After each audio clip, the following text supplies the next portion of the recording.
الحمد لله كفى وسلام على عباده الذين اصطفى أما بعد فأعوذ بالله من الشيطان الرجيم بسم الله الرحمن الرحيم إن عدة الشهور عند الله 12 شهرا في كتاب الله يوم خلق السماوات والأرض منها 4 حرم ذلك الدين القيم فلا تظلموا فيهن أنفسكم وقاتلوا المشركين كافة كما يقاتلونكم كافة وقال الله عز وجل في موضع آخر أعوذ بالله من الشيطان الرجيم إن الله اشترى من المؤمنين أنفسهم وأموالهم بأن لهم الجنة يقاتلون في سبيل الله فيقتلون ويقتلون وعدا عليه حقا في التوراة والإنجيل والقرآن ومن أوفى بعهده من الله فاستبشروا ببيعكم الذي بايعتم به وذلك هو الفوز العظيم صدق اللہ العظیم۔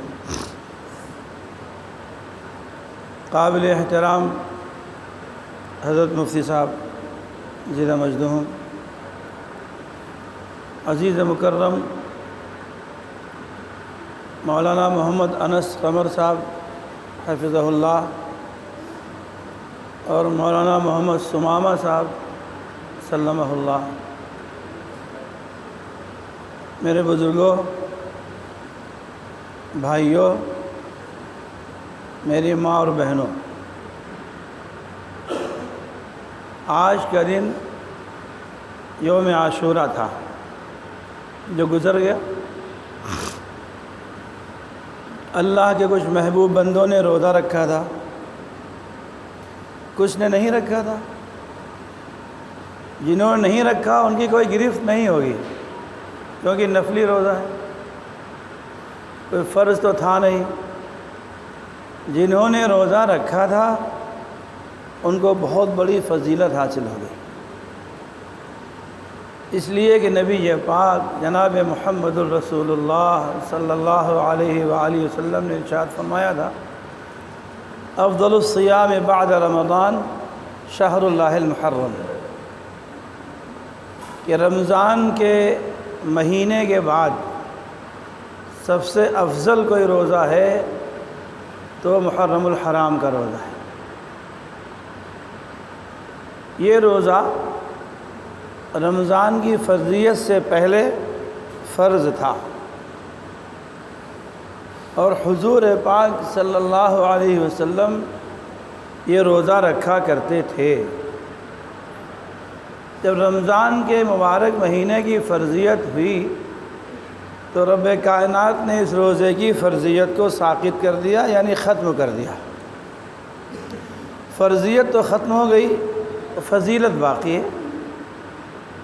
فرضیت نہیں ہے لیکن ثواب اس کا اس فرض کے برابر ہی ہے۔ تو بڑے خوش نصیب تھے وہ لوگ جنہوں نے آج روزہ رکھا، اور جنہوں نے نہیں رکھا وہ بد نصیب نہیں ہے۔ نہیں رکھا، نفلی روزہ ہے، نہیں رکھا۔ کچھ تو وہ تھے جو مریض تھے، مریض کے لیے تو رمضان کا روزہ بھی اگر وہ رمضان کے بعد ٹھیک ہو سکتا ہے تو اللہ رب العزت نے اس کی قضا کے لیے رمضان کے مہینے میں روزہ رکھنے سے اس کو رخصت دے دی ہے۔ ایسا مرض ہے جو اس کا ٹھیک ہو ہی نہیں سکتا، کینسر کا مریض ہے، اللہ تعالیٰ ہر مومن کی حفاظت فرمائے، وہ ٹھیک ہو ہی نہیں سکتا، تو قرآن کہہ رہا ہے وَعَلَى الَّذِينَ يُطِيقُونَهُ فِدْيَةٌ طَعَامُ مِسْكِينٍ، ایک روزے کے عوض میں ایک مسکین کو اس کے کھانے کا عوض دے دے، کھانا ہو جائے گا جو اس روزے کا عوض ہو جائے گا۔ آج کا دن بڑا تاریخی دن تھا۔ ایک محدث ہیں، مؤرخ ہیں، حضرت امام غزالی رحمۃ اللہ علیہ، انہوں نے کتاب لکھی ہے مکاشفۃ القلوب۔ اس کتاب میں آج کے دن کی تاریخ بیان کی انہوں نے کہ آج کا دن سیدنا حضرت حسین رضی اللہ تعالیٰ عنہ کی شہادت کی وجہ سے باعث فضیلت نہیں ہے، ایک اتفاق ہے کہ آج کے دن حضرت حسین رضی اللہ عنہ کی عظیم شہادت پیش آ گئی، اتفاق ہے۔ یہ دن سیدنا آدم علیہ السلام سے لے کر حضور پاک جناب محمد الرسول اللہ صلی اللہ علیہ وسلم تک بڑی عظمتوں والا، بڑی فضیلتوں والا اور بڑی عظمتوں والا ہے۔ امام غزالی رحمۃ اللہ علیہ نے تاریخ کا ایک باب بناتے ہوئے اس دن کی جو تاریخ بیان فرمائی ہے، فرمایا اللہ رب العزت نے سیدنا آدم علیہ السلام کو پیدا کیا، اور جس دن حضرت آدم علیہ السلام کے جسم اطہر میں روح پھونکی ہے وہ آج ہی کا دن تھا۔ قرآن پاک کا 10واں سپارہ ہے اور 11واں رکوع ہے۔ اللہ تعالیٰ فرماتے ہیں ان عدت الشہور عند اللہ 12 شہرا فی کتاب اللہ یوم خلق السماوات والارض منها 4 حرم ذالک الدین القیم، کہ اللہ رب العزت نے جس دن زمینوں کو، آسمانوں کو پیدا کیا تھا، فقضاہن 7 سماوات طباقا، اللہ رب العزت نے جب آسمانوں اور زمینوں کو پیدا کر دیا تو ان کو بلایا اور بلا کر کے پوچھا تمہاری اپنی اپنی جو ذمہ داریاں ہیں تمہیں پوری کرنی ہیں۔ آسمانوں کی اپنی ذمہ داریاں ہیں، زمینوں کی اپنی ذمہ داریاں ہیں۔ اللہ نے 2 دن میں زمین کو پیدا کیا، 2 دن میں آسمان کو پیدا کیا، اور 2 دن میں زمین و آسمان کی ساری مخلوقات کو پیدا کیا۔ 6 دن لگے، اور 7واں دن اللہ رب العزت نے رخصت دے دی۔ ہمارے استاد حضرت مولانا قاری سید صدیق احمد باندھوی رحمۃ اللہ علیہ وہ اپنے طلبہ سے لطیفے کے طور پر فرماتے تھے کہ اللہ رب العزت نے 2 دن میں زمینیں پیدا فرمائیں، 2 دن میں آسمان پیدا فرمائے، اور 2 دن میں زمین و آسمان کی ساری مخلوقات کو پیدا فرمایا، اور 1 دن چھٹی کر لی۔ وہی چھٹی ہم لوگ جمعے کو کرتے ہیں۔ یہ گویا کہ اللہ تعالیٰ کا نظام چلا رہا ہے۔ یہی وہ دن تھا جس دن حضرت آدم علیہ السلام کے جسم اطہر میں روح پھونکی گئی۔ اسے یوم عاشوراء کہا جاتا ہے۔ عاشور کے معنی 10 کے آتے ہیں، جو عشرن سے بنا ہے۔ عربی میں عشرن 10 کو کہتے ہیں، عاشور اسی 10 سے بنا ہے، تو 10ویں تاریخ کو یوم عاشوراء کہا جاتا ہے۔ اللہ رب العزت نے سیدنا آدم علیہ السلام سے اور حضرت حوا علیہ السلام سے فرمایا وَلَا تَقْرَبَا هَذِهِ الشَّجَرَةَ فَتَكُونَا مِنَ الظَّالِمِينَ۔ دیکھیے جنت میں آپ رہیں گے، ہمیشہ رہیں گے، ایک شرط کے ساتھ رہیں گے، یہ جو سامنے والا درخت ہے اس درخت کے قریب نہ جائیے گا، کیونکہ اس درخت میں اشتہا ہے، لذتیں ہیں، اس کے قریب نہ جائیے گا۔ کھنچاؤ ہے اس درخت میں، کھنچاؤ ہے، کشش ہے۔ کھنچاؤ کا ہے دنیا کا کھنچاؤ ہے، دنیا کی کشش ہے، لہذا ولا تقربا هذه الشجرہ، آپ دونوں اس درخت کے قریب نہ جائیے گا۔ اگر آپ نے اس درخت کی کوئی چیز کھا لی تو فتکونا من الظالمین، تو پھر میرا کوئی جرم نہیں ہوگا، میں آپ کو جنت سے نکالوں گا۔ پھر آپ یہ نہ کہیے گا اللہ نے ظلم کیا، اللہ تعالیٰ ظلم نہیں کرتے۔ قرآن پاک میں فرمایا گیا یہ ونادوا یا مالک لیقضی علینا ربک قال انکم ماکثون لقد جئناکم بالحق ولکن اکثرکم للحق کارہون۔ اللہ جب جہنم میں جہنمیوں کو ڈال دیں گے تو دروغے جہنم سے کہیں گے ونادوا یا مالک لیقضی علینا ربک، اے مالک، دروغے جہنم کا نام مالک ہے۔ مالک سے کہیں گے اے میرے مالک، اپنے پروردگار سے آپ کہہ دیجئے کہ ہمارا کام تمام کر دے، یعنی ہمیں موت دے دے۔ یوں تو وہ کہتے ہیں کہ ہم مر جائیں گے، اور مر کے بھی چین نہ پایا تو کدھر جائیں گے؟ جہنمیوں کا یہی حال ہوگا۔ یوں تو گھبرا کے وہ کہتے ہیں کہ ہم مر جائیں گے۔ جب آدمی گھبراتا ہے نا، اللہ نے میں آپ کو ایک شفاف دین عطا فرمایا ہے۔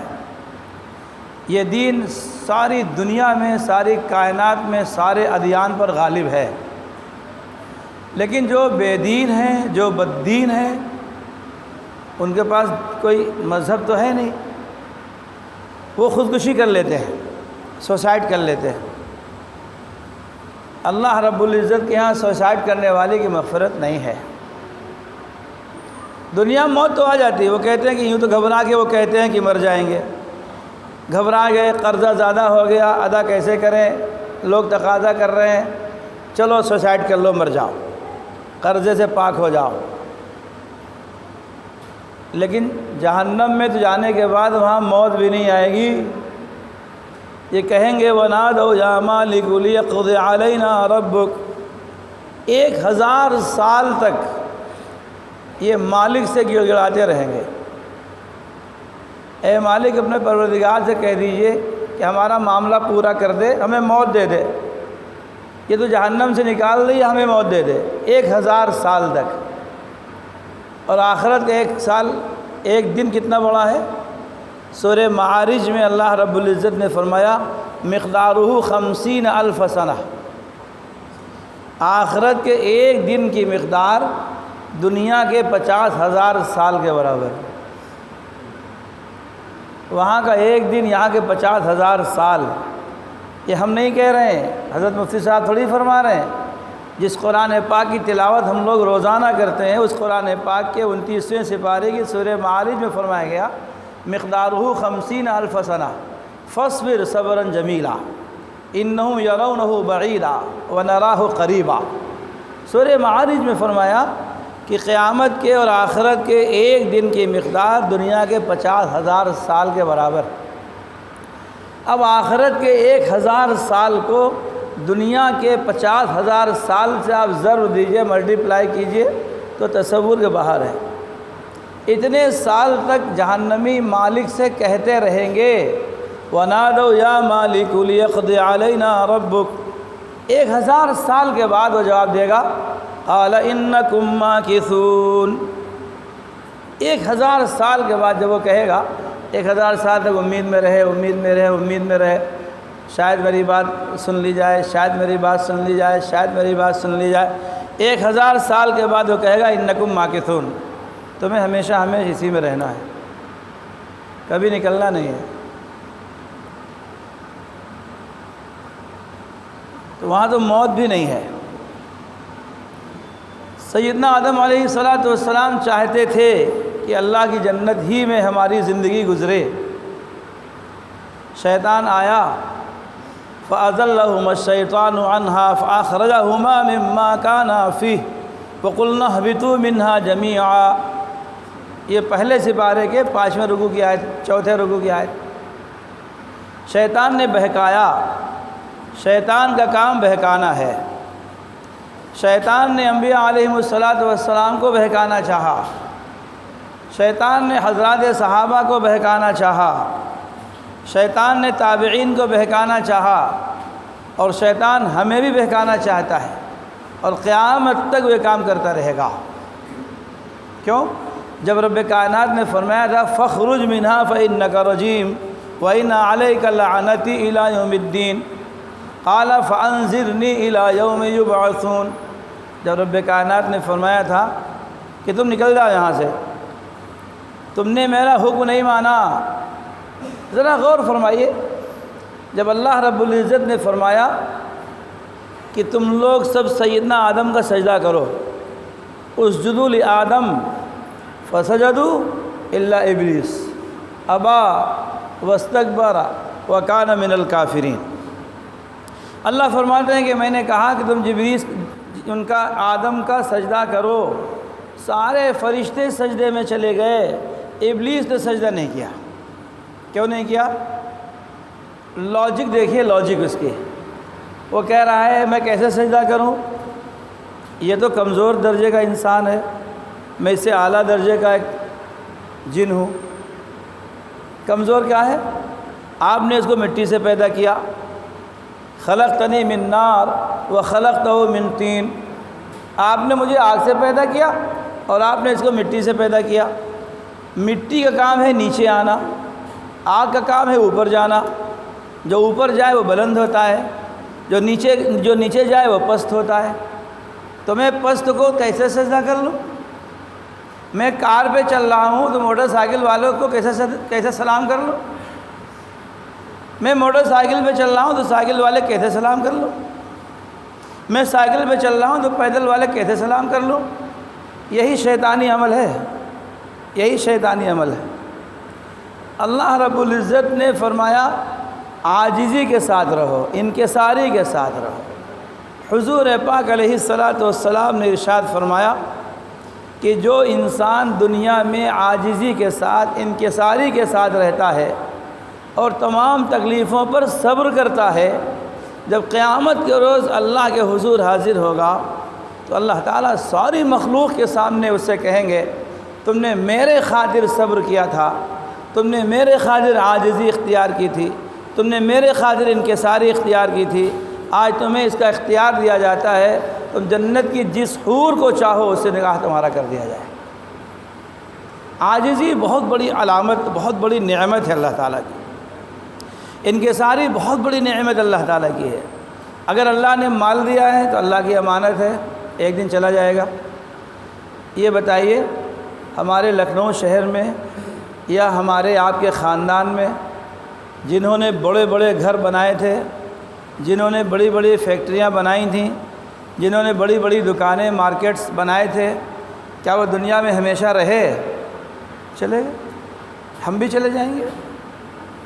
انسان جو گھر بناتا ہے، حضور فرماتے ہیں یقول الانسان مالی مالی، انسان کہتا ہے یہ میرا مال، یہ میرا مال، یہ میرا مال۔ اس کا مال تھوڑی ہے، اس نے جو گھر بنایا ہے یہ گھر اس کا نہیں ہے، وہ گھر اس کے بچوں کا ہے۔ بڑے شاندار انداز سے بنایا، یہ ہمارا بیڈ روم ہوگا، یہ ہمارا ڈرائنگ روم ہوگا، یہ ہمارا لیونگ ہال ہوگا، یہ ہمارا کچن ہوگا، یہ ہمارا ٹوائلٹ ہوگا، اس کو ایسے بنائیں گے، اس کو ایسے بنائیں گے، اس کو ایسے بنائیں گے۔ لیکن سینکڑوں واقعات آپ کی نگاہوں کے سامنے ایسے ہوں گے، جب گھر بن کر کے تیار ہوتا ہے تو ملک الموت آتے ہیں، اس کی روح لے کے چلے جاتے ہیں۔ ایک دن بھی یہ شخص اپنے گھر میں نہیں رہ سکا جس گھر کو بڑی منتوں مرادوں سے اس نے بنایا تھا اور بڑی خواہشات، بڑی تمناؤں سے بنایا تھا، ایک دن بھی اپنے گھر میں نہیں رہ سکا۔ اللہ تعالیٰ ہمیں آپ کو عاجزی کے ساتھ دنیا میں رہنا نصیب فرمائے۔ جو کچھ ہے امانت ہے، اگر صحت ہے تو امانت ہے، مال ہے امانت ہے، اولاد ہے امانت ہے، ہر چیز امانت ہے، ایک دن ختم ہو جائے گی۔ تو تکبر کس چیز کا، گھمنڈ کس چیز کا، غرور کس چیز کا؟ غرور تو وہ کرے جس کو ہمیشہ دنیا میں رہنا ہو۔ جو ہمیں دنیا میں رہنا ہی نہیں ہے تو غرور کس چیز کا؟ ہمیں دنیا سے جانا ہے، سب کچھ چھوڑ کر کے چلے جائیں گے۔ تو حضور پاک علیہ الصلاۃ والسلام نے اپنے امتیوں کو یہ سبق دیا ہے، لوگوں جس طرح میں رہتا ہوں اس طرح رہو۔ کن فی الدنیا کأنک غریب او عابری سبیل، دنیا میں اس طرح رہو جس طرح چلتا ہوا مسافر تھوڑی دیر کے لیے کہیں پر راستے میں ٹھہر جاتا ہے، منزل وہ نہیں ہوتی، یہ ہماری منزل نہیں ہے۔ ہم لوگ کہہ دیتے ہیں نا کہ فلاں کا انتقال ہو گیا، یہ تو صحیح ہے، لیکن تو فلاں شخص مر گیا، انسان مرتا نہیں ہے۔ سب سے پہلے ہم عالم ارواح میں آئے، اللہ رب العزت نے ہمیں عالم ارواح میں جمع فرمایا۔ 9ویں سپارے میں اللہ رب العزت نے اس کی منظر کشی فرمائی، وَإِذْ أَخَذَ رَبُّكَ مِن بَنِي آدَمَ مِن ظُهُورِهِمْ ذُرِّيَّتَهُمْ وَأَشْهَدَهُمْ عَلَىٰ أَنفُسِهِمْ أَلَسْتُ بِرَبِّكُمْ قَالُوا بَلَىٰ شَهِدْنَا أَن تَقُولُوا يَوْمَ الْقِيَامَةِ إِنَّا كُنَّا عَنْ هَٰذَا غَافِلِينَ۔ اللہ نے عہد الس لیا، اللہ نے ہمیں آپ کو سب کو عالم ارواح میں جمع کیا تھا۔ حضور فرماتے ہیں الارواح جنود مجندہ فما تعارف منها ائتلف وما تناکر منها اختلف۔ اللہ نے سارے انسانوں کو سیدنا آدم علیہ السلام کی پیٹھ سے نکال کر جمع کیا تھا۔ ہماری شکل جو شکر میں چینٹی پڑ جاتی ہے، چھوٹی سی ہوتی ہے، لال رنگ کی ہوتی ہے، اللہ تعالیٰ نے اس شکل میں ہم سب کو عالم ارواح میں جمع کیا تھا، اور وہاں پر ایک عہد لیا تھا۔ عہد کیا تھا؟ الست بربکم، یہ بتاؤ میں تمہارا پروردگار ہوں کہ نہیں ہوں، میں تمہارا پروردگار ہوں کہ نہیں ہوں۔ اب کوئی بول ہی نہیں رہا ہے، بولے کیسے؟ جب کان کے ذریعے سے انسان سنتا ہے تو پھر زبان کے ذریعے سے اس کو ادا کرتا ہے۔ آپ ایک بچہ، ہمارا انسان کا بچہ پیدا ہو، اس کو آپ جنگل میں ڈالائیے، 15 سال 16 سال 20 سال تک وہ جنگل میں جانوروں کے ساتھ رہے، آپ سے بات نہیں کر پائے گا وہ۔ آپ اس سے بات کرنا چاہیں گے، بات نہیں کرے گا آپ سے، کیونکہ اس نے اپنے کانوں سے وہ الفاظ سنے ہی نہیں ہیں۔ بچہ پہلے اپنے کانوں سے سنتا ہے، اس سے ہم بچے سے کہتے ہیں بچہ بیٹا کہو اللہ اللہ اللہ۔ جب اس کے کانوں میں اللہ کی آواز جاتی ہے تو زبان سے الفاظ نکلتے ہیں۔ اللہ رب العزت نے جب انسانوں کو جمع کیا اور عہد الست لیا تو کوئی انسان بول نہیں پا رہا ہے، بول ہی نہیں رہا ہے۔ سب سے پہلے جس شخص نے بلا کا لفظ کہا تھا وہ ہمارے آقا دو عالم سید المرسلین والآخرین جناب محمد الرسول اللہ صلی اللہ علیہ وسلم ہے۔ سب سے پہلے آپ نے جواب دیا تھا، اور آپ نے فرمایا تھا بلا، اے میرے پروردگار، بے شک آپ ہی ہمارے پروردگار، آپ رب ہیں۔ جب انسانوں نے حضور کی زبان مبارک سے سنا تو پھر بول پڑے سب۔ تو پہلے کان کے ذریعے سے بول ہمارے ذہن میں جاتے ہیں، پھر زبان سے وہ الفاظ نکلتے ہیں۔ اسی لیے حضور پاک علیہ السلام کو معلم کائنات کہا جاتا ہے۔ آپ پوری کائنات کے معلم ہیں۔ سب سے پہلے آپ نے اللہ رب العزت کا جواب دیا تھا، آپ کو سیکھ کر کے، آپ کا سن کر کائنات کے سارے انسانوں نے اللہ رب العزت کے عہد الست کا جواب دیا تھا۔ تو پہلی بار ہم وہاں آ چکے ہیں۔ اس کے بعد اپنے والد کے نطفے میں آئے، والد صاحب کے نطفے سے نکل کر رحم مادر میں آئے، رحم مادر سے نکل کر اس دنیا میں آئے، اس دنیا سے نکل کر ہم قبر میں جائیں گے، اور وہاں پڑے رہنے کے بعد پھر اٹھائے جائیں گے۔ قیامت کے روز جب اٹھیں گے تو اللہ رب العزت ہمارا فیصلہ کر دے گا۔ جو فیصلہ ہمارا ہوگا جنت کا یا دوزخ کا، اللہ تعالیٰ ہر ایک کی حفاظت فرمائے، وہ ہمیشہ ہمیشہ کی زندگی ہوگی۔ تو انتقال ہو رہا ہے ہمارا، عالم ارواح سے انتقال ہوا والد کے نطفے کی طرف، والد کے نطفے سے انتقال ہوا رحم مادر کی طرف، رحم مادر سے انتقال ہوا اس دنیا کی طرف، اور اس دنیا سے انتقال ہوگا عالم برزخ کی طرف، عالم برزخ سے انتقال ہوگا عالم آخرت کی طرف۔ جب شیطان کو اللہ رب العزت نے بھگایا تو اس نے کیا کہا؟ کہا انذرنی الی یوم یبعثون، اے اللہ آپ نے تو ہمیں دھتکار دیا، اور فرمایا فإنک رجیم وإن علیک لعنتی الی یوم الدین، کہ تم دھتکارے ہوئے ہو، چلے جاؤ یہاں سے، نکل جاؤ۔ اللہ تعالیٰ نے نکال دیا۔ تو یہ جان رہا ہے کہ اللہ غصے میں ہے، اللہ تعالیٰ کے مزاج سے اتنا واقف۔ اللہ فرماتے ان رحمتی وسعت غضبی، میری رحمت ہمیشہ میرے غصے پر غالب رہتی ہے۔ اللہ تعالیٰ غضب میں ہوں گے، جب اس سے اللہ تعالیٰ سے کوئی مانگے گا اللہ اس وقت بھی اس کو دیں گے۔ مومن کی کوئی دعا کبھی رد نہیں کی جاتی۔ اس بات کو یقین کے ساتھ سنیے، مومن کی کوئی دعا کبھی رد نہیں کی جاتی۔ لا يرد الدعاء، کوئی دعا رد نہیں کی جاتی۔ مومن کی ہر دعا کو اللہ قبول فرما لیتے ہیں۔ پھر اللہ رب العزت عزیز بھی ہے، حکیم بھی ہے۔ جس اللہ نے اپنے بندے کو پیدا کیا وہ اللہ اپنے بندے کے مزاج سے واقف ہے۔ ایک انسان اگر اپنی فیکٹری میں کوئی انسان کوئی مشین بناتا ہے تو اس کے ایک ایک پرزے سے واقف ہوتا ہے۔ اللہ تعالیٰ نے بندے کو پیدا کیا، ہر بندے کے مزاج سے واقف ہیں۔ جو یہ مانگ رہا ہے اگر یہی چیز اس کو دے دیں گے تو یہ ایمان پر باقی رہے گا کہ نہیں باقی رہے گا، اللہ جانتے ہیں۔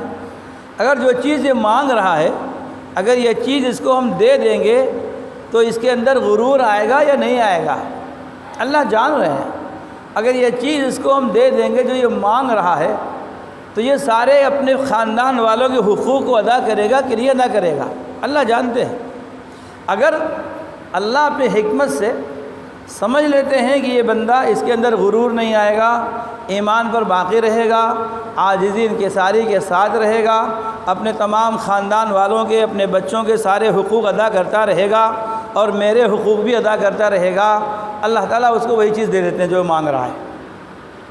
اور اگر اللہ سمجھ لیتے ہیں کہ اس چیز کے دینے سے ایمان پر باقی نہیں رہے گا یا اس کو وہ چیز دینے سے اس کے اندر غرور کبر آ جائے گا یا اس کے دے دینے سے سارے حقوق ختم کر دے گا، اللہ وہ چیز نہیں دیتے، اس کے بدلے میں کوئی چیز دے دیتے ہیں۔ بیٹا مانگ رہا ہے، اللہ بیٹے کے بجائے بیٹی دے دیتے ہیں۔ 10 سال کے بعد 10 سال تک بیٹا مانگتا رہا، 10 سال کے بعد اولاد ہوتی ہے تو بیٹی ہوتی ہے۔ اللہ جان رہے ہیں اس کے حق میں مفید کیا ہے، اس کے حق میں مفید یہ ہے کہ اس کو بیٹا نہ دو بیٹی دے دو۔ یہ بھی نہیں دیا یہ بھی نہیں دیا تو اللہ تعالیٰ اس کی دعا کو محفوظ کر لیتے ہیں۔ کب ملے گا؟ جب بندہ خالی ہاتھ اللہ کی عدالت میں حاضر ہوگا تو اللہ رب العزت فرشتوں سے فرمائیں گے لاؤ اس کی امانت اس کو دے دو۔ بہت بڑے ذخیرے کی شکل میں وہ چیز اس کے سامنے لا کر رکھی جائے گی، کہے گا اے میرے پروردگار میرا کوئی ایسا عمل تو خاص تھا نہیں جس کی وجہ سے آپ اتنا بڑا ذخیرہ ہمیں عطا فرما رہے ہیں۔ اللہ تعالیٰ اس کو یاد دلائیں گے تم نے فلاں موقع پر یہ دعا کی تھی، تم نے فلاں موقع پر یہ دعا کی تھی، تم نے فلاں موقع پر یہ دعا کی تھی، میں نے تمہاری دعا کو محفوظ کر لیا تھا۔ اگر میں تمہاری دعا کو قبول کر کے اس وقت دے دیتا تو تمہارا یہ نقصان ہوتا، اس نقصان سے بچانے کے لیے تمہاری دعا کو محفوظ کر لیا تھا۔ تو کہے گا کاش میرے پروردگار جو آپ نے دنیا میں دے دیا تھا وہ بھی نہ دیا ہوتا، وہ بھی یہیں پر آج محفوظ ہوا مل جاتا تو اس سے بڑا اور ذخیرہ میرا بن گیا ہوتا، وہاں پر خوش ہو جائے گا۔ تو جب اللہ نے حضرت آدم علیہ السلام کو سجدہ کرنے کا حکم دیا، فرشتوں نے سجدہ کیا، شیطان نے سجدہ نہیں کیا، اللہ تعالیٰ نے اس کو زمین پر بھیج دیا۔ اللہ تعالیٰ سے کہہ رہا انظرنی الی یوم یبعثون، اے اللہ مجھے قیامت تک مہلت دے دیجیے، میں آپ کے بندوں کو بہکاؤں گا۔ لَأَقْعُدَنَّ لَهُمْ صِرَاطَكَ الْمُسْتَقِيمَ ثُمَّ لَآتِيَنَّهُم مِّن بَيْنِ أَيْدِيهِمْ وَمِنْ خَلْفِهِمْ وَعَنْ أَيْمَانِهِمْ وَعَنْ شَمَائِلِهِمْ وَلَا تَجِدُ أَكْثَرَهُمْ شَاكِرِينَ۔ 8ویں سپارے کا 9واں رکوع ہے۔ میں بہکاؤں گا، میں سیدھے راستے پر بیٹھ کر بہکاؤں گا، میں داہنے سے بہکاؤں گا، میں بائیں سے بہکاؤں گا، میں سامنے سے بہکاؤں گا، میں پیچھے سے بہکاؤں گا، میں بہکاؤں گا۔ اللہ پاک فرما رہے ہیں جاؤ بہکاؤ، جاؤ بہکاؤ۔ یاد رکھنا کہ جو تمہاری باتوں میں آئے گا اس کو اب تمہیں لَأُغْوِيَنَّ لَكَ لَأُغْوِيَنَّهُمْ صِرَاطَكَ الْمُسْتَقِيمَ، میں سب کو بہکاؤں گا۔ تو رب کائنات نے فرمایا لَأَمْلَأَنَّ جَهَنَّمَ مِنْكَ وَمِمَّنْ تَبِعَكَ مِنْهُمْ أَجْمَعِينَ۔ 23ویں سپارے کے 14ویں رکوع کی آیت ہے لَأَمْلَأَنَّ جَهَنَّمَ مِنْكَ وَمِمَّنْ تَبِعَكَ مِنْهُمْ أَجْمَعِينَ۔ تو پھر یاد رکھنا میں تمہیں اور تمہارے متبعین کو، تمہارے بتائے ہوئے راستے پر چلنے والوں کو سب کو جہنم میں ڈالوں گا اور سب سے جہنم کو بھر دوں گا۔ سیدنا آدم علیہ السلام کے پاس جاتا ہے، پوچھتا ہے ابا آپ جنت میں رہنا چاہتے ہیں؟ بیٹا رہنا چاہتے ہیں، آپ اس درخت کا پتا کھا لیجئے۔ قرآن کہہ رہا فَأَكَلَا مِنْهَا فَبَدَتْ لَهُمَا سَوْآتُهُمَا وَطَفِقَا يَخْصِفَانِ عَلَيْهِمَا مِنْ وَرَقِ الْجَنَّةِ، کہا کہ آپ اس درخت کا پتا کھا لیجئے۔ فرمایا اللہ تعالیٰ نے منع کیا ہے، میں نہیں کھاؤں گا۔ تو شیطان کیا کرتا ہے؟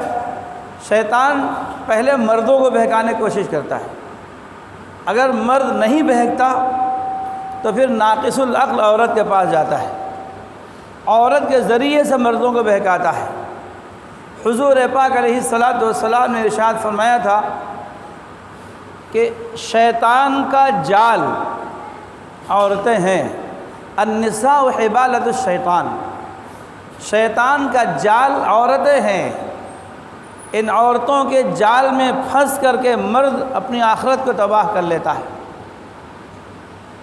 آج مردوں کی زندگیاں تباہ ہو رہی ہیں عورتوں کے جال میں پھنس کر کے، بے ایمان ہو رہے ہیں، ایمان سے ہاتھ دھو رہے ہیں، مرتد ہو رہے ہیں۔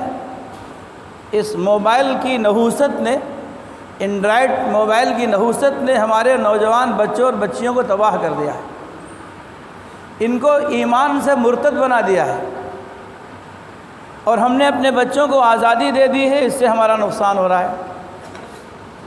اپنے بچوں کی تربیت کے خاطر اپنے بچوں کو اینڈرائڈ فون نہیں دینا چاہیے۔ ٹھیک ایک زمانہ آیا تھا، کرونا کا زمانہ آیا تھا، اس میں آن لائن تعلیم ہو رہی تھی، وہ مجبوری تھی، اب مجبوری ختم ہو گئی ہے۔ اس سے بہت زیادہ فتنے وجود میں آتے ہیں۔ بچیاں کتنی، ہماری سینکڑوں بچیاں 2021 کا جائزہ لیا گیا، 20,000 ہماری بچیاں غیر مسلم لڑکوں کے ساتھ چلی گئیں۔ ایک سال میں 20,000 ہندوستان میں، پورے ہندوستان میں 20,000 بچیاں اسلام چھوڑ کر کے غیر مسلم بچوں کے ساتھ چلی گئیں۔ وہ ایک بچی نہیں گئی ہے، یہ 20,000 نہیں گئی ہیں، یہ 2 لاکھ بچیاں گئی ہیں۔ ان کی اولاد ہوگی، کسی بچی سے 5 بچے ہوں گے، کسی بچی سے 6 بچے ہوں گے، کسی بچی سے 3 بچے ہوں گے، کسی بچی سے 2 بچے ہوں گے۔ بچہ ہمیشہ اپنے باپ کے مذہب پہ چلتا ہے۔ جن غیر مسلم بچوں سے، جن غیر مسلم مردوں سے ان مسلم بچیوں کے بچے پیدا ہوں گے، وہ مسلم ہوں گے؟ مسلم ہوں گے؟ وہ مسلم نہیں ہوں گے، وہ غیر مسلم ہوں گے۔ تو 20,000 بچیاں نہیں گئی ہیں، 2 لاکھ مان لیجئے، 2 لاکھ بچیاں ہمارے معاشرے سے، ہمارے خاندان سے چلی گئیں۔ یہ شیطان کروا رہا ہے، یہ شیطان کروا رہا ہے۔ حضرت نوح علیہ السلام جب اپنی کشتی میں ایمان والوں کو بٹھا رہے تھے اور طوفان آیا، جب کشتی چلنے لگی تو ایک بوڑھا شخص آ کر کشتی میں بیٹھ گیا۔ کشتی والوں کے اعتراض ہوا، یہ کون شخص آ گیا ہے؟ حضرت نوح علیہ السلام نے پوچھا تم کون ہو؟ کہا حضرت میں ابلیس ہوں۔ تم کیسے یہاں آ گئے؟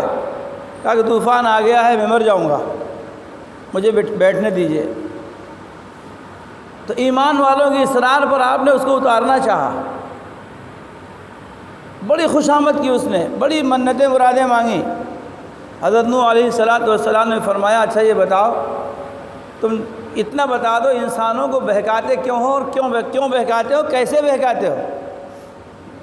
تو اس نے کہا کہ حضرت میں 2 چیزوں سے بہکاتا ہوں، ایک حرص دے کر بہکاتا ہوں اور ایک حسد دے کے بہکاتا ہوں۔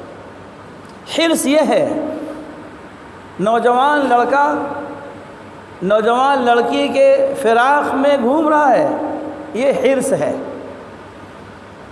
آج حرص مختلف چیزوں میں پائی جاتی ہے۔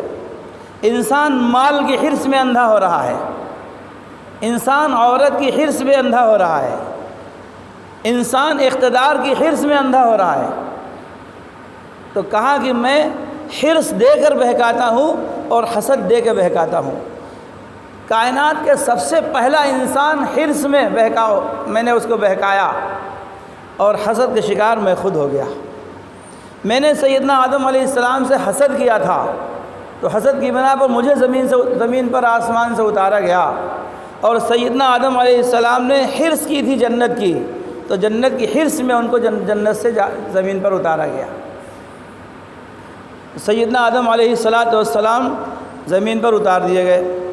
300 سال تک اللہ تعالیٰ سے استغفار کرتے رہے، 300 سال تک۔ ربنا ظلمنا انفسنا وَإِن لَّمْ تَغْفِرْ لَنَا وَتَرْحَمْنَا لَنَكُونَنَّ مِنَ الْخَاسِرِينَ۔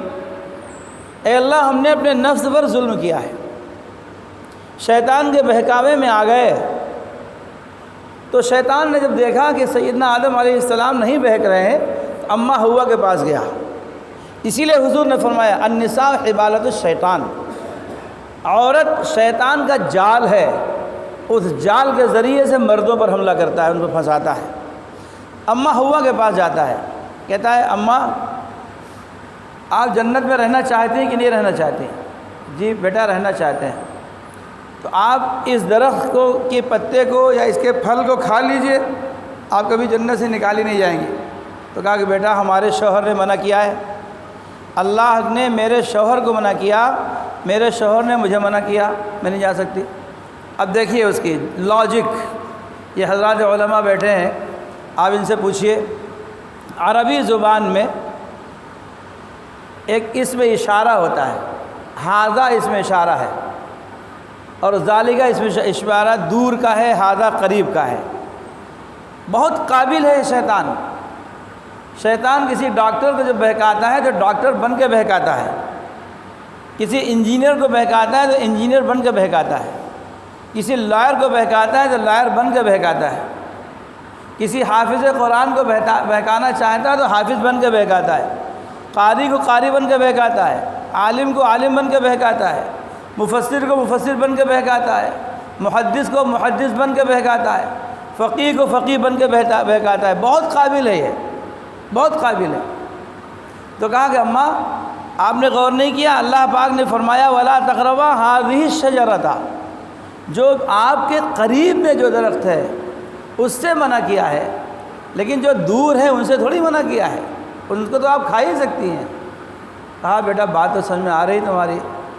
کہا کہ آپ کے کمرے سے جو قریب میں لگا ہوا ہے آپ اس کو نہ چھوئیے، لیکن جو دور ہیں ان کو تو کھا سکتی ہیں۔ ہاں بیٹا بات تو صحیح ہے۔ اب یہ گئی اپنے شوہر کے پاس۔ شوہر کو اپنی بیوی سے بہت محبت ہوتی ہے، اور بہت سی چیزیں ایسی ہوتی ہیں جو شوہر فیصلہ نہیں کر پاتا، بیوی کے مشورے پہ عمل کرتا ہے۔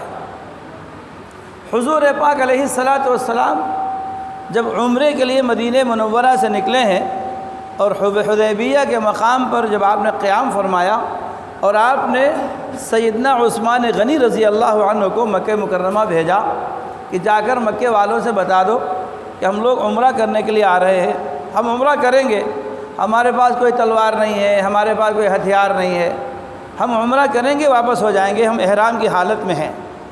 مکے والوں نے اجازت نہیں دی، کہا نہیں اس سال تو عمرہ نہیں کر سکتے۔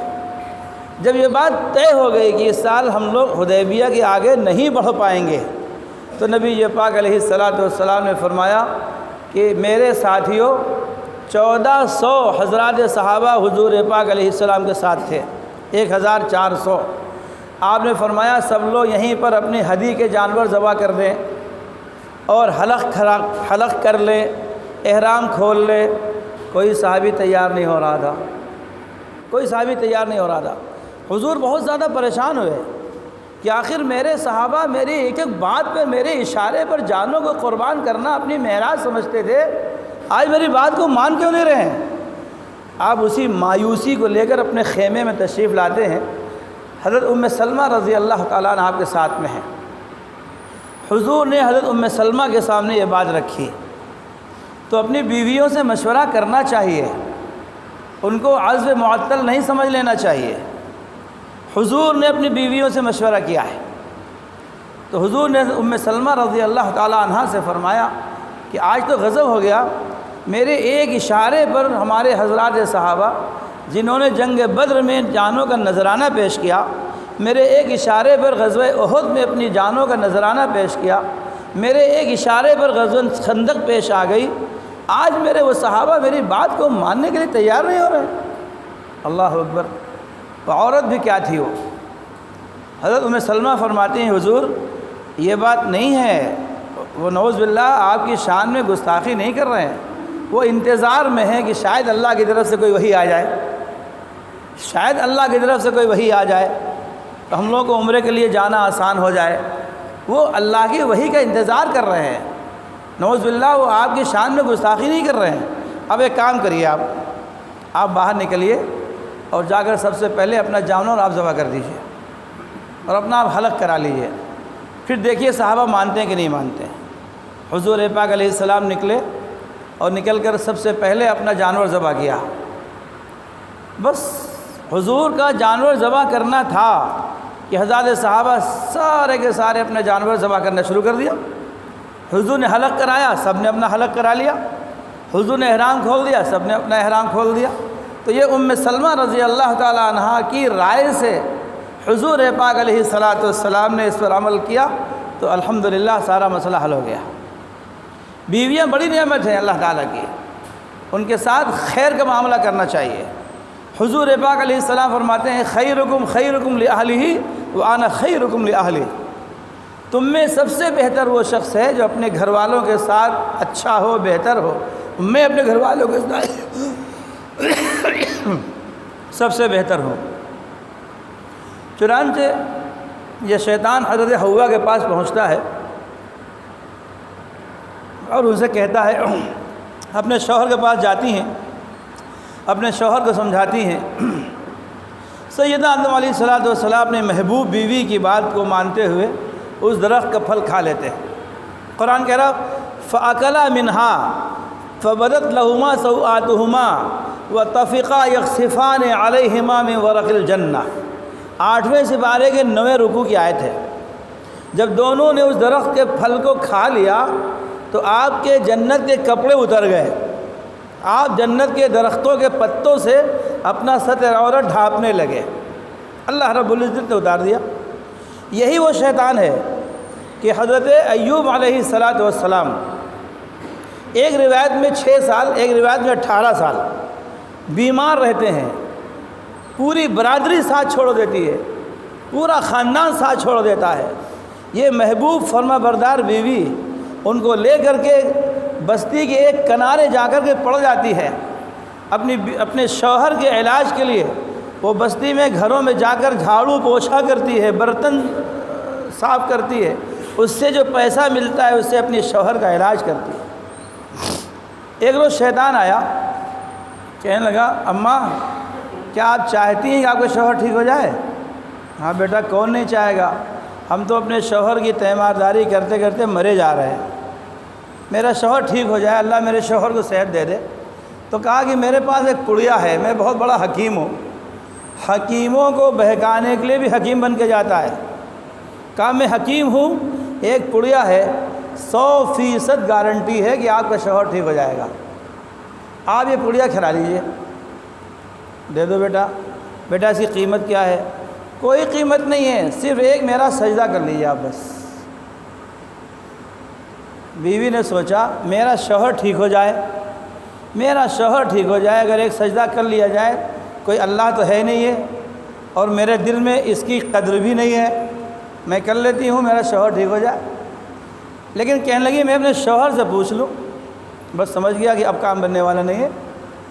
یہ جائیں گی اپنے شوہر کے پاس، وہ نبی بھی ہیں، وہ مرد ہیں، پوری عقل کے مالک ہیں، دوسرے وہ نبی ہیں، وہ کیسے برداشت کر لیں گے غیر اللہ کا سجدہ کرنا؟ کہا میں اپنے شوہر سے پوچھ لوں۔ ارے نہیں ان کے پوچھنے کی ضرورت نہیں ہے، وہاں کہاں جا رہے ہیں پوچھنے کے لیے، یہ کون سے پوچھنے کی بات ہے، آپ میرا سجدہ کر لیجیے، پڑیا لے جائیے۔ کہا نہیں اپنے شوہر سے پوچھ کر کے، پوچھے بغیر میں سجدہ نہیں کر سکتی۔ اب یہ پوچھنے کے لیے گئیں، وہ کسی حال میں نہیں تھے، جسم کا سارا گوشت نکل چکا تھا، صرف ہڈیاں بچی تھیں، صرف زبان چل رہی تھی۔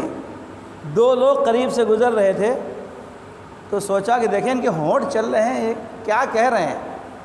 کان ان کے ہونٹ کے پاس لگائے تو اس زبان سے اللہ اللہ اللہ کا ذکر نکل رہا تھا۔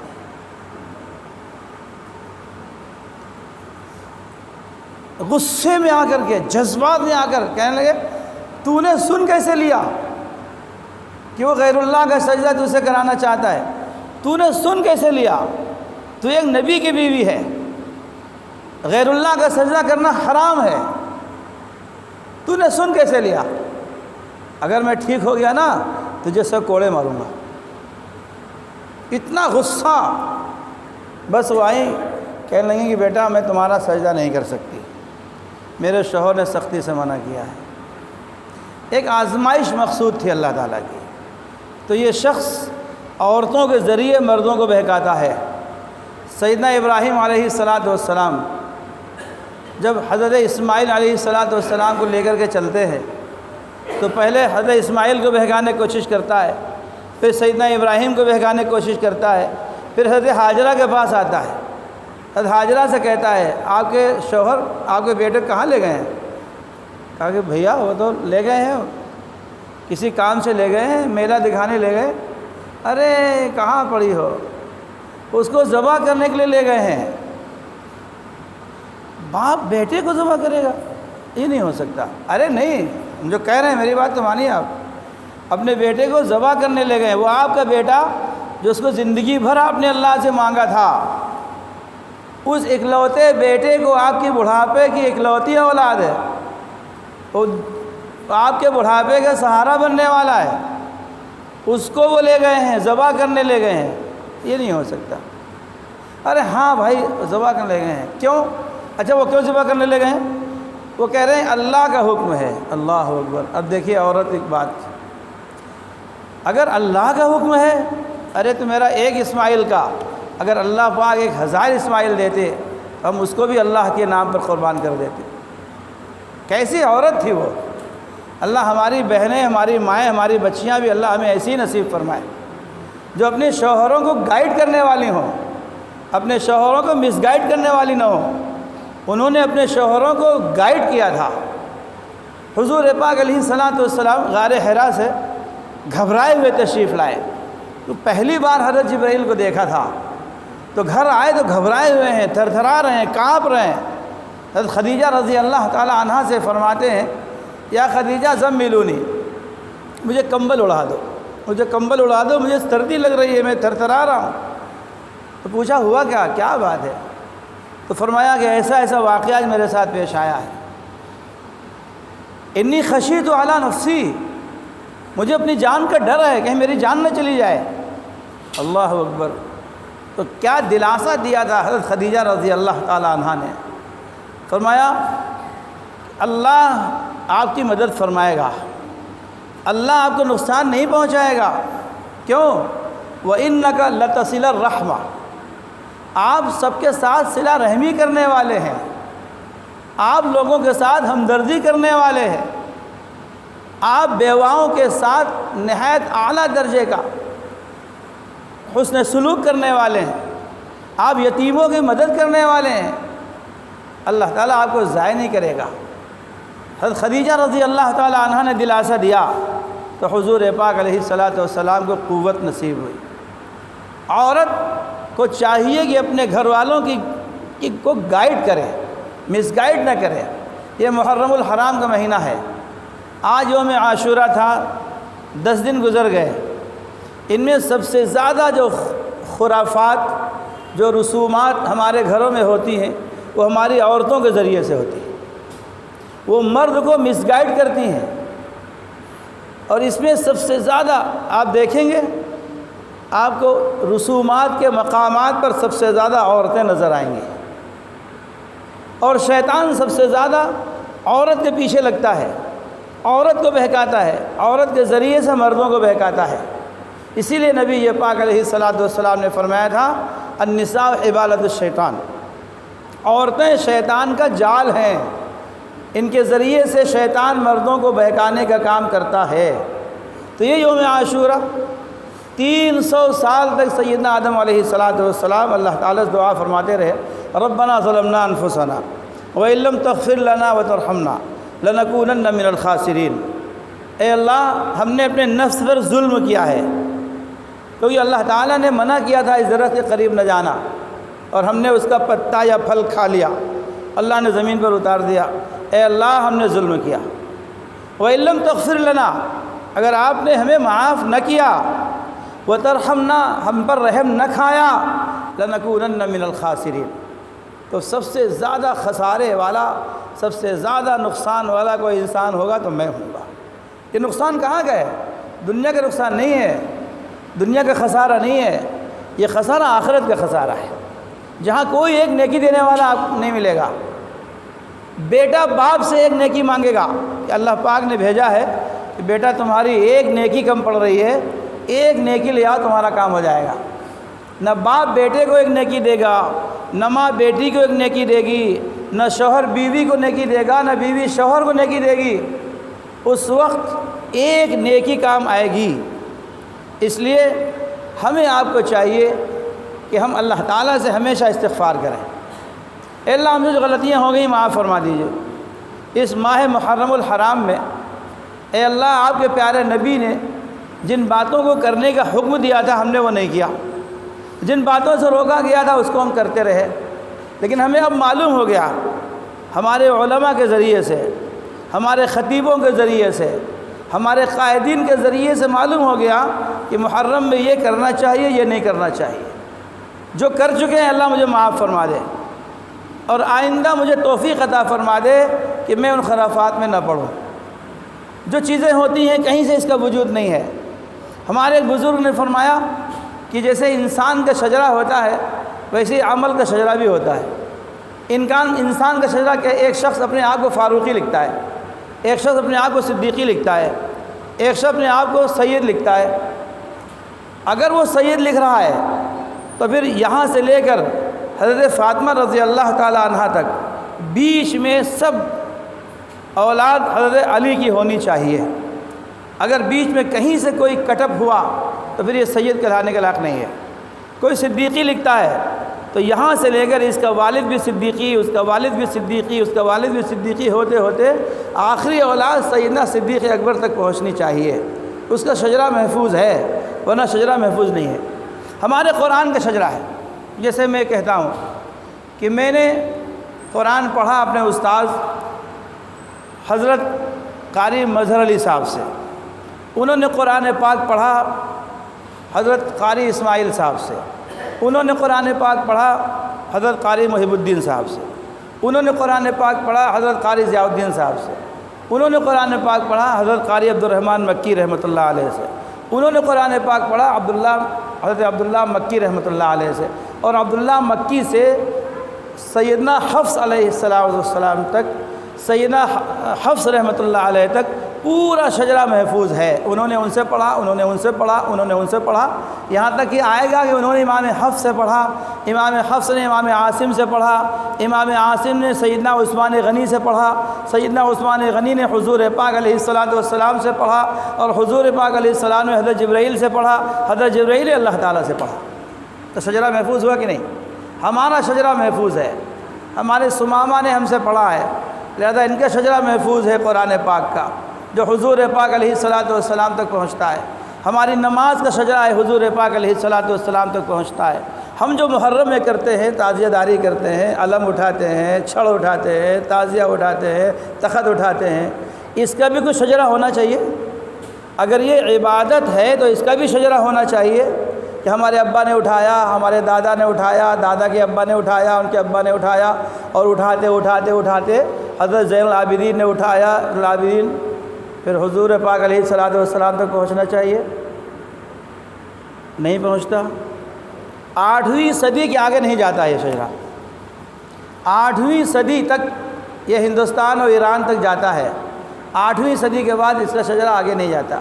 جو شجرہ حضور پاک علیہ السلام تک نہ پہنچے وہ دین نہیں ہے، وہ دین نہیں ہے، وہ ایمان نہیں ہے، وہ کیا ہے؟ وہ بدعت ہے۔ اور حضور پاک علیہ السلام نے ارشاد فرمایا تھا کہ میری امت میں جس نے کوئی نیا طریقہ ایجاد کیا اور میرے طریقے سے وہ ہٹ کر کے تھا تو اس کو چاہیے فَلْيَتَبَوَّأْ مَقْعَدَهُ مِنَ النَّارِ، تو اس کو چاہیے اپنا ٹھکانہ جہنم میں بنا لے۔ کرنا کیا ہے؟ حضرت حسین رضی اللہ تعالی عنہ نے جس مقصد کے تحت اپنی جان کا نذرانہ پیش فرمایا، بڑی المناک شہادت ہے، اس میں کوئی شک نہیں ہے، بڑی دردناک شہادت ہے، اور اس سے زیادہ بڑھ کر ان کے خالو سیدنا عثمان غنی رضی اللہ تعالیٰ عنہ کی شہادت ہے۔ سیدنا حسین رضی اللہ عنہ 3 دن پیاسے رہے، ان کے خالو حضرت عثمان غنی 40 دن پیاسے رہے۔ ان کی شہادت اس سے زیادہ المناک ہے، اور اس سے زیادہ المناک شہادت سیدنا عمر بن خطاب کی ہے، جن کو مصلی پر فجر کی نماز میں ابو لولو نے خنجر مار کر آپ کی آنتوں کو باہر کر دیا تھا۔ اس سے زیادہ المناک شہادت سید الشہداء حضرت حمزہ رضی اللہ تعالیٰ عنہ کی ہے، کہ شہادت کے بعد، روح نکالنے کے بعد، حملہ کرنے کے بعد اس جسم اطہر کی جس طریقے سے ان کے ساتھ بے حرمتی کی گئی ہے، ان کے دانتوں کو توڑا گیا، ان کے کانوں کو کاٹا گیا، ان کی آنکھوں کو نکالا گیا، ان کے پیٹ سے چاک کیا گیا، ان کے جگر کو نکالا گیا اور اس کا ہار بنا کر کے پہنا گیا، اس سے زیادہ المناک شہادت کوئی ہو نہیں سکتی ہے۔ لیکن شہادت غم کی چیز نہیں ہے، شہادت ہے مقصود و مطلوب مومن، نہ مال غنیمت نہ کشور کشائی۔ شہادت قرآن کہہ رہا ہے وَلَا تَحْسَبَنَّ الَّذِينَ قُتِلُوا فِي سَبِيلِ اللَّهِ أَمْوَاتًا، جو لوگ اللہ کے راستے میں شہید کر دیے گئے انہیں مردہ مت کہو، وہ زندہ ہیں، اللہ تعالیٰ ان کو رزق عطا فرماتا ہے۔ تو ہمارا مذہب، ہمارا مسلک، ہمارا ایمان، ہمارا عقیدہ یہ ہے کہ تمام شہید زندہ ہیں، زندہ پر غم تو منایا نہیں جاتا۔ اگر حضرت مفتی صاحب کھڑے ہو جائیں اور ماتم کرنا شروع کر دیں اور آپ کہیں مفتی صاحب کس کا ماتم کر رہے ہیں، آپ کہیے کہ مولوی ریاض کا ماتم کر رہا ہوں، قاری ریاض، میں ریاض کا ماتم کر رہا ہوں، تو آپ کہیں گے وہ تو سامنے بیٹھے ہوئے ہیں، ان کا ماتم کیوں کر رہے ہیں آپ؟ اگر ماتم شریعت میں جائز ہوتا تو مرنے والے پر جائز ہوتا، ماتم تو جائز ہی نہیں ہے، شرعاً جائز ہی نہیں ہے، ہمارا عقیدہ ہے۔ نوحہ خوانی شریعت میں جائز ہی نہیں ہے، حضور پاک علیہ الصلاۃ والسلام نے سختی سے منع کیا ہے اس سے، تو زندوں کا ماتم نہیں کیا جاتا۔ ہمارا عقیدہ ہے کہ حضرت حسین رضی اللہ عنہ زندہ ہیں۔ قرآن کے دوسرے سپارے میں دوسرا رکوع ہے، قرآن کہہ رہا ہے وَلَا تَقُولُوا لِمَنْ يُقْتَلُوا فِي سَبِيلِ اللَّهِ أَمْوَاتٌ بَلْ أَحْيَاءٌ وَلَٰكِن لَّا تَشْعُرُونَ، جو اللہ کے راستے میں شہید کر دیے گئے وہ زندہ ہیں، ان کو مردہ مت کہو، وَلَا تَقُولُوا امواتن، اس کو مردہ مت کہو، وہ مردہ نہیں ہے، وہ زندہ ہے۔ حضرت حسین زندہ ہیں، تمام شہید زندہ ہیں، زندوں کا ماتم نہیں ہوتا، زندوں کا نوحہ خوانی نہیں ہوتی۔ نمبر 2، حضور پاک علیہ السلام نے فرمایا غم 3 دن کا ہوتا ہے، غم مرنے والے کا سوگ 3 دن کا ہوتا ہے۔ ہاں، وہ عورت جس کا شوہر انتقال کر جائے، اس عورت پر اپنے شوہر کا سوگ 4 مہینے 10 دن ہے۔ دوسرا سپارہ ہے، 14واں رکوع ہے، اللہ فرماتے ہیں والذین یتوفون منکم ویذرون ازواجا یتربصن بانفسہن اربعۃ اشہر وعشرہ، 4 مہینے 10 دن عورت اپنے شوہر کا سوگ منائے گی۔ لیکن اگر وہ بہن ہے، بھائی کا انتقال ہو گیا، 3 دن کا سوگ، بیٹی ہے، باپ کا انتقال ہو گیا، 3 دن کا سوگ، بیٹی ہے، ماں کا انتقال ہو گیا، 3 دن کا سوگ۔ صرف بیوی کے لیے ہے۔ یہ ہماری بہنیں سنیوں میں جو ہماری بہنیں اپنی چوڑیاں اتار دیتی ہیں، کالے کپڑے پہن لیتی ہیں اور اپنے کان کا زیور اتار دیتی ہیں، یہ کس کا غم منا رہی ہیں؟ کتنے افسوس کی بات۔ آپ سوچئے ذرا، تھوڑی دیر بیٹھ کر کے سوچئے۔ قرآن کہہ رہا ہے کہ صرف بیوی کو 4 مہینے 10 دن کا سوگ منانا ہے، اس کے علاوہ کسی کو 3 دن زیادہ سوگ نہیں منانا، سوگ جائز نہیں ہے۔ کیا تماشا ہے، کہاں کا دین ہے یہ؟ ہم لوگ جان بوجھ کر بدعات کر رہے ہیں اور عبادت سمجھ کر کے کر رہے ہیں۔ میرے دوستو، جب قیامت کے روز حضور پاک علیہ الصلاۃ والسلام کا سامنا ہوگا، مجھے ڈر لگتا ہے کہیں نبی پاک علیہ الصلاۃ والسلام یہ نہ کہہ دیں یہ میرا امتی نہیں ہے، یہ میرا امتی نہیں ہے، میرا امتی ہوتا تو میرے طریقوں پر چلتا، اس نے دوسروں کے طریقے اختیار کیے تھے، لہذا جس نے دوسروں کے طریقے اختیار کیے ہیں وہ اپنے ان کے ساتھ جائے جن کے طریقے اختیار کیے تھے۔ کہیں حضور یہ نہ کہہ دے میرا امتی نہیں ہے تو میرا پورا بیڑا غرق ہو جائے گا۔ اس لیے میرے بزرگوں اور دوستوں، میری ماں اور بہنوں، اس مہینے کو خاص طور سے یہ 10 دن نبی پاک علیہ الصلاۃ والسلام کے طریقوں کے مطابق گزارنا چاہیے۔ اور ہم کیسے گزاریں گے؟ اپنے علماء سے پوچھ کر کے۔ الحمدللہ مدارس بہت کھل گئے ہیں، بچیاں ہماری بہت ساری عالمہ ہو گئی ہیں، ہماری عورتیں، ہماری خواتین، ہماری مستورات ان فاضل بچیوں سے مسائل معلوم کریں۔ میں اکثر کہا کرتا ہوں، آپ سے بھی کہہ رہا ہوں، یہ بات کہہ کے ختم کر دیتا ہوں۔ ہم جب کسی ڈاکٹر کے پاس جاتے ہیں ہمیں بخار آ گیا، ہم گھر میں نہیں پڑے رہیں گے، ہم ڈاکٹر کو دکھانے جائیں گے تاکہ بخار ہمارا رہے نہ، ختم ہو جائے۔ جب جاتے ہیں تو ایک ایک چیز بتاتے ہیں اس کو، ڈاکٹر صاحب آنکھوں سے پانی آ رہا ہے، سر میں درد ہو رہا ہے، بخار بہت تیز ہوتا ہے، 102 تک بخار بڑھ جاتا ہے، بہت سینہ جکڑا ہوا ہے، ہر چیز بتاتے ہیں۔ کیوں بتاتے ہیں؟ تاکہ ہمارا علاج صحیح ہو جائے۔ ایک اپنی جسمانی بیماری کو لے کر ایک دنیاوی ڈاکٹر کے پاس جاتے ہیں تو ایک ایک بیماری اس کے سامنے بتاتے ہیں، کیوں؟ تاکہ میرا علاج اچھا ہو جائے۔ ہمارے اندر جو روحانی بیماریاں ہیں، ہمارے اندر جو اخروی بیماریاں ہیں، ان بیماریوں کے علاج کے لیے ہمیں ڈاکٹر کے پاس جانا چاہیے کہ نہیں جانا چاہیے؟ ہمارے روحانی ڈاکٹر ہمارے علماء ہیں، ہماری روحانی ڈاکٹر ہماری معلمات ہیں، عالمات ہیں۔ ان سے ایک ایک مسئلہ پوچھیں، ذرا مولانا صاحب یہ 10 دن ہمیں کس طرح گزارنے چاہیے؟ حضور پاک علیہ السلام نے کس طرح گزارنے کا حکم دیا ہے؟ ہمیں کیا کرنا چاہیے؟ ہر مسئلے کا، نماز کا مسئلہ آئے تو علماء سے پوچھیں، گھر میں وراثت کا مسئلہ آئے تو علماء سے پوچھیں۔ ایک ایک چیز علماء سے پوچھ کر کریں گے، انشاءاللہ ہمارا عمل صحیح ہوگا۔